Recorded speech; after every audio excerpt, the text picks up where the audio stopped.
Assalamualaikum warahmatullahi wabarakatuh. Perkenalkan, nama saya Zahratul Hidayah, NPM 23111000360, kelas J PGMI semester 1. Di sini saya akan mempresentasikan materi aplikasi komputer yang berjudul komputer. Baik, di situ komputer berasal dari kata komputer yang artinya menghitung. Secara bahasa, komputer didefinisikan sebagai alat yang melakukan proses perhitungan aritmatika.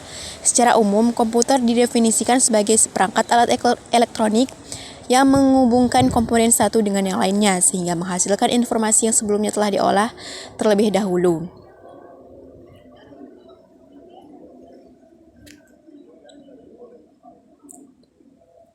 Selanjutnya, sejarah komputer.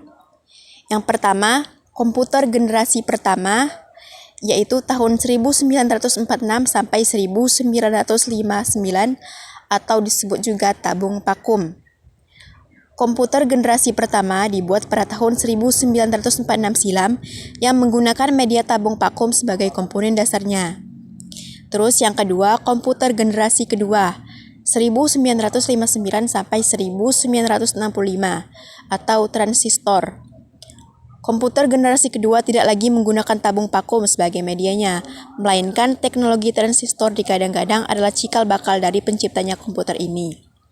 Yang ketiga ada komputer generasi ketiga, 1965 sampai 1971 atau sirkuit terintegrasi. Komputer generasi ketiga ini sudah tidak lagi menggunakan transistor apalagi tabung vakum, melainkan telah beralih menggunakan teknologi integrated circuits atau ICS.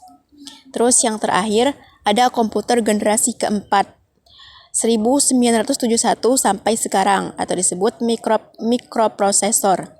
Yang terakhir pada generasi keempat adalah komputer berjenis mikroprosesor yang bahkan masih digunakan hingga sekarang dan yang masih kita lihat pada umumnya. Terus ada jenis-jenis komputer. Yang pertama ada komputer analog. Analog komputer adalah komputer yang bekerja secara paralel analog untuk mengolah data yang sifatnya berkelanjutan atau kontinu. Datanya berupa beserta fisik dan angka-angka kuantitatif seperti temperatur, tekanan udara, kecepatan angin, arus listrik, gelombang suara, dan lain-lain.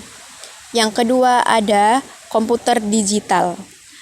Digital komputer adalah komputer yang bekerja berdasarkan operasi hitung. Variabel dalam komputer ini dinyatakan dengan angka-angka. Terus yang ketiga ada komputer hybrid. Hybrid komputer adalah komputer yang bekerja secara kualitatif dan kuantitatif.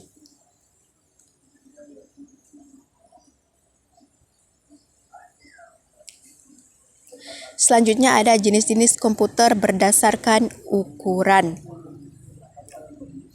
Yang pertama ada superkomputer atau superkomputer. Superkomputer adalah jenis komputer terkuat dalam hal kinerja dan pengelolaan data.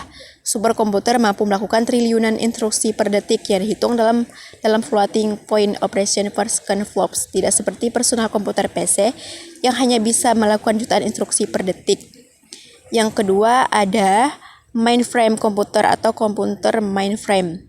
Meskipun tidak secepat dan sekuat superkomputer, namun komputer mainframe tetap saja merupakan jenis komputer yang sangat cepat dan mampu memproses dan menyimpan data dalam jumlah yang besar. Yang tiga ada main komputer, komputer mini. Mini komputer adalah jenis komputer dengan kemampuan pengolahan dan penyimpanan lebih kecil daripada mainframe, lebih besar daripada mikrokomputer. Yang terakhir ada mikrokomputer atau komputer mikro. Mikrokomputer adalah jenis komputer yang menggunakan mikroprosesor sebagai unit pemrosesan utamanya atau CPU. Selanjutnya ada sistem komputer. Yang pertama ada sistem hardware atau perangkat keras.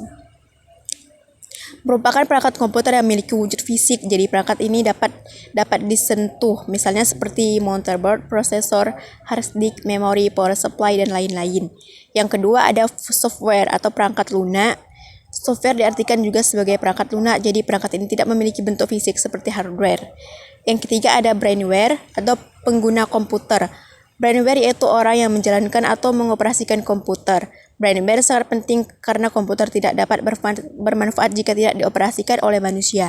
Jadi, brainware merupakan setiap orang yang terlibat dalam kegiatan-kegiatan pemanfaatan komputer. Penggunaan komputer umumnya dibagi menjadi 4, yang diantaranya 1. Ada programmer, B. Sistem analis, C. Administrator, dan D. Operator.